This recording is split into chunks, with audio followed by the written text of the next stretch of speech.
The exercise of the visualizing faculty keeps your mind in order and attracts to you the things you need to make life more enjoyable in an orderly way. If you train yourself in practice of deliberately picturing your desire and carefully examining it, you will soon find that your thought and desires come and proceed in more orderly procession than ever before. Having reached a state of ordered mentality, you are no longer in a constant state of mental hurry. Hurry is fear, and consequently destructive.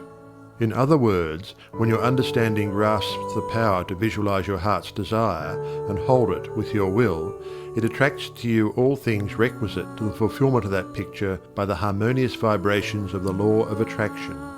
You realize that since order is heaven's first law, and visualization places things in their natural element, then it must be a heavenly thing to visualize. Everyone visualizes, whether they know it or not. Visualizing is the great secret of success.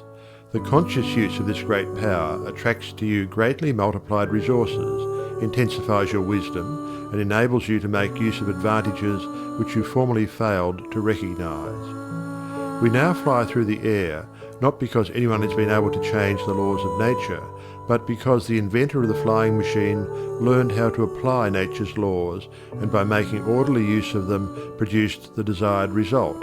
So far as natural forces are concerned, nothing has changed since the beginning. There were no airplanes in the year one, because those of that generation could not conceive the idea as a practical working possibility. It has not yet been done, was the argument, and it cannot be done. Yet the laws and materials for practical flying machines existed then as now. Troward tells us that the great lesson he learned from the airplane and wireless telegraphy is the triumph of principle over precedent, and the working of an idea to its logical conclusion in spite of accumulated testimony of all past experience. With such an example before you, can you not realize that still greater secrets may be disclosed? Also, that you hold the key within yourself with which to unlock the secret chamber that contains your heart's desire. All that is necessary in order that you may use this key and make your life exactly what you wish it to be is a careful inquiry into the unseen causes which stand back of every external and visible condition. Then bring these unseen causes into harmony with your conception, and you will find that you can make practical working realities of possibilities which at present seem but fantastic dreams. We all know that the balloon was the forefather of the airplane. In 1766, Henry Cavendish, an English nobleman, proved that hydrogen gas was 7 times lighter than atmospheric air. From that discovery, the balloon came into existence, and from the ordinary balloon, the dirigible, a cigar-shaped airship, was evolved. Study of aeronautics and the laws of aerial locomotion of birds and projectiles led to the belief that mechanism could be evolved by which heavier-than-air machines could be made to travel from place to place, and remain in the air by the maintenance of great speed which would overcome by propulsive force the ordinary law of gravitation.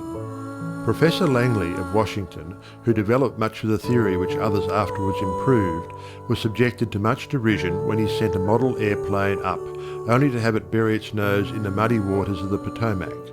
But the Wright brothers, who experimented in the latter part of the 19th century, realized the possibility of travelling through the air in a machine that had no gas bag. They saw themselves enjoying this mode of transportation with great facility. It is said that one of the brothers would tell the other, when their varied experiments did not turn out as they expected, "It's all right, brother, I can see myself riding in that machine, and it travels easily and steadily." Those Wright brothers knew what they wanted, and kept their pictures constantly before them. In visualizing, or making a mental picture, you are not endeavoring to change the laws of nature. You are fulfilling them. Your object in visualizing is to bring things into regular order both mentally and physically. When you realize that this method of employing the creative power brings your desires, one after another, into practical material accomplishment, your confidence in a mysterious but unfailing law of attraction, which has its central power station in the very heart of your word picture, becomes supreme.